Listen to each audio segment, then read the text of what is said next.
未熟就自言自居，誤會亦未能列舉，憾事亦未曾面對。在日復日程序裏，人日遍讓往日都知不隨，讓年月留在彼此禁區，悄悄逝去。想起你那夜裏，想到往日18、19歲。剛牽手的愛侶，期待能未來無顧慮，新婚不必派對，浪漫裏二人下去，二人獨居。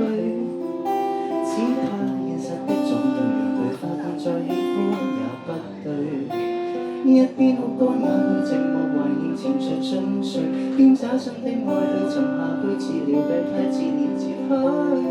誰內疚，誰受傷，誰獨居？他過去沒說多一句。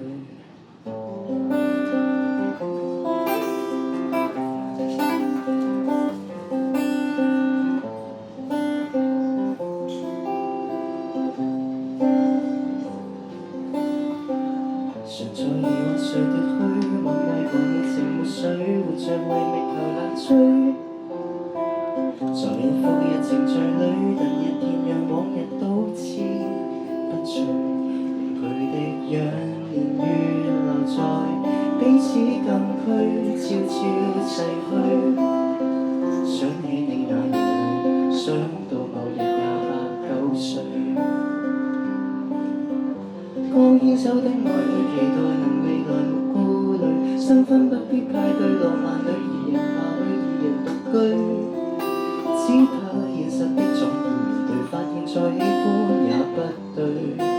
一邊哭乾眼淚，寂寞懷念潛在進睡，邊找新的愛侶沉下去，治療病態自憐自虛。誰內疚，誰受傷，誰獨居？還是你根本也是同類？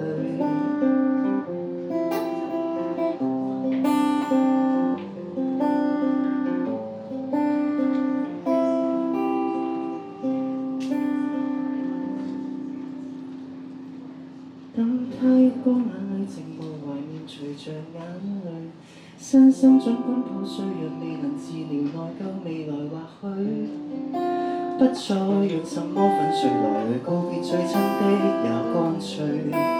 等他一天說句若是遺憾無用怪罪，終於好好說句若未能拾回自我別談或許。